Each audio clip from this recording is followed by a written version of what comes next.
Hello everyone, this is the third lecture of this video series on the subject solid mechanics. Today I am going to discuss a new topic which is named as temperature stresses. Again, objective summary, course outcome and program outcomes that we have discussed earlier in previous two lectures. So now today we will start with the thermal stresses.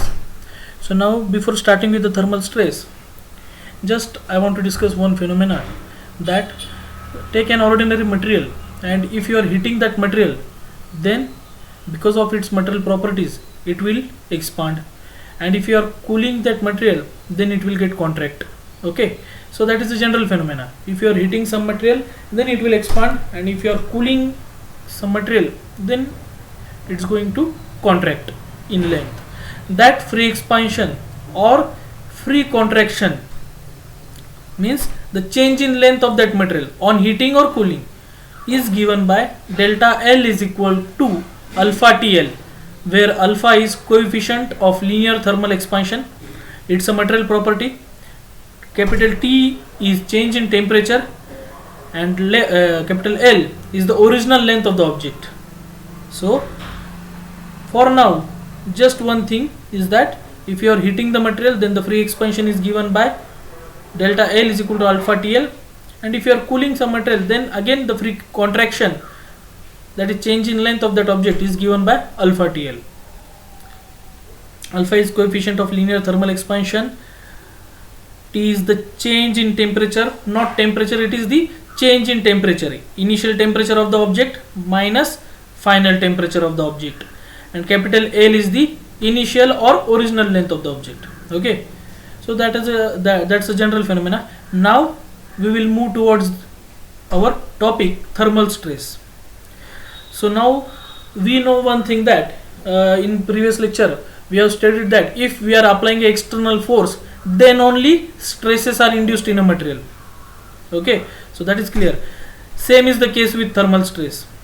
If you are heating some material or if you are cooling some material, and after heating or cooling, if you are preventing the free expansion or contraction, if you are preventing the free expansion or free contraction of that material, then only thermal stresses are induced in that material.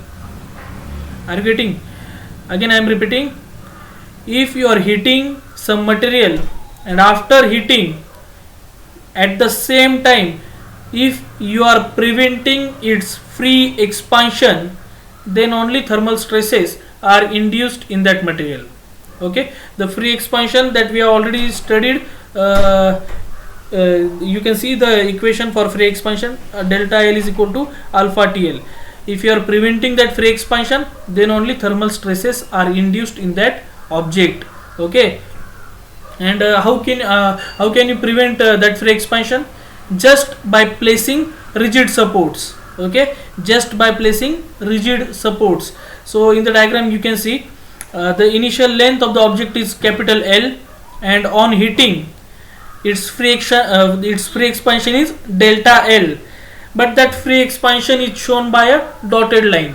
Why? Because we have prevented that free expansion delta L by placing a rigid support.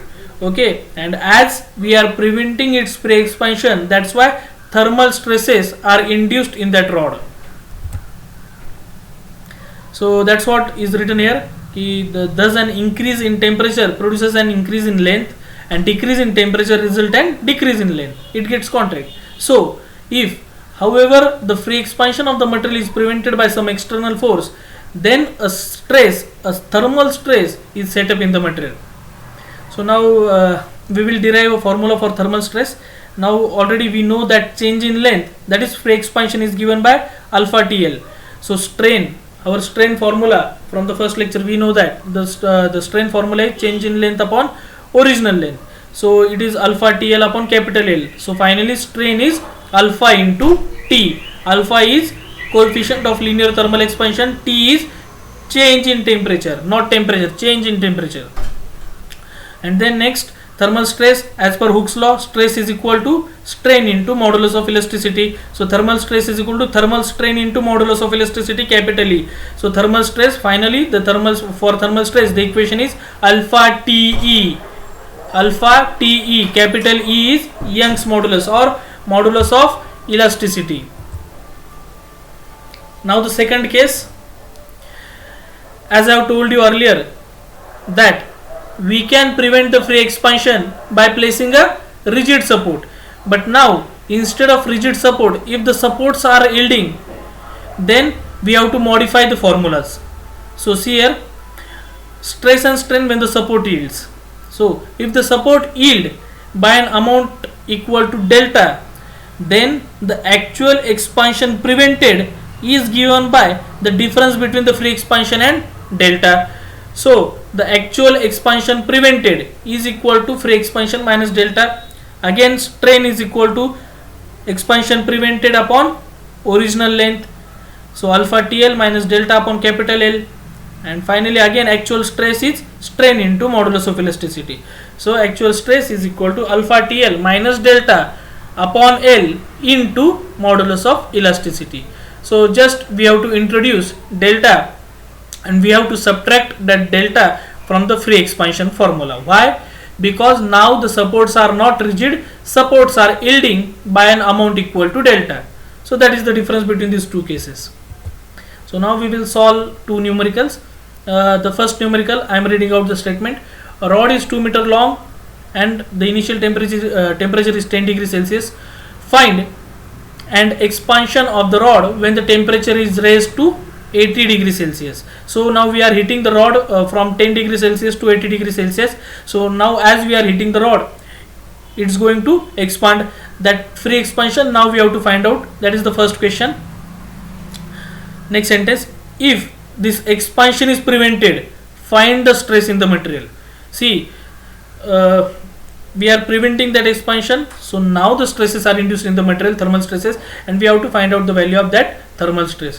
In the given data they have mentioned capital E is equal to 1 into 10 raised to 6 kg per centimeter square, and the value of alpha is also given 0.0000012 per degree Celsius. So first step, rise in temperature. Change in temperature is 80 minus 10 equal to 70 degrees Celsius. Free expansion, the first answer to your first question, the free expansion is given by alpha TL. So we will put all those values of alpha, change in temperature, and original length of the object, which is nothing but 100 centimeter. So the answer is wait a minute, the initial length, the original length is 2 meter. We have converted that 2 meter into centimeter, so it is 2 into 100. So finally the free expansion is 0.168 centimeter. And temperature stress, we know the equation for temperature stress, it is alpha TE. Alpha is given, change in temperature is 70 degrees Celsius, and capital E is 1 into 10 raised to 6 kg per centimeter square. So after calculation, finally the temperature stress value is 840 kg per centimeter square. Second question, a rod of steel is 20 meters long at a temperature of 20 degrees Celsius. Find the free expansion of the length when the temperature is raised to 65 degrees Celsius. Find the temperature stress produced when, number 1, the free expansion of the rod is prevented, and number 2, when the rod is permitted to expand by 5.8 mm. So here in this question, the initial length of the rod is 20 meter, initial temperature is 20 degrees Celsius, and now we have to find out the free expansion when the temperature is raised to 65 degrees Celsius. So the final temperature is 65 degrees Celsius. So we have to find out the free expansion of the rod. Free expansion formula we already know, alpha TL, that's okay. But see the second question, that we have to find out the temperature stress produced for two cases: when the free expansion is prevented, when the free expansion is totally prevented. Now the free expansion is totally prevented, it means what?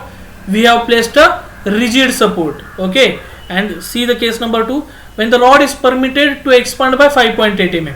So in this case, this is the second case, when the supports are yielding, okay, and the rod is permitted to expand by 5.8 mm. It means that the value of delta is 5.8 mm. So note down these changes.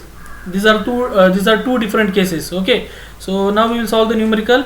See, the free expansion is alpha TL. We will put all those values of alpha. Temperature, the change in temperature is 65 minus 20. Initial length is 20 meter. So the free expansion is 10.8 mm. Now we will find out the temperature stresses for the two cases. First case, when the expansion is fully prevented, for that the formula is simple, alpha TE. So the final answer is 108 mega Newton per meter square. Now the second case, when the rod is permitted to expand by 5.8 mm. So 5.8 mm, the 5.8 mm is nothing but your delta value. So see, we have to use these equations. The actual expansion prevented is free expansion minus delta, strain is alpha TL minus delta by L, and stress is strain into modulus of elasticity. So this equation we will use here. Strain is alpha TL, that is 10.8, minus delta, that is 5.8. So the answer is 5 mm. So strain is alpha TL minus delta, whose value is 5 mm, divided by original length, that is 20 meter. So the answer for strain is 1 upon 4000. So now for to that strain we will multiply by modulus of elasticity, which is already given in the numerical, 200 giganewton per meter square. So after multiplying strain and modulus of elasticity, the answer for temperature stress is 50 mega Newton per meter square. Okay, so the references for this topic for the first unit are, you can use all these reference books here: Baer and Johnson for strength of material, PK Sarkar, Tata McGraw-Hill publications. For solving number of numerical, you can use Ramamurthy book. It's a Dhanpat Rai publication. Lots of numericals are there in that book. And the last one, you can also refer Timoshenko and Young for strength of material. Thank you all.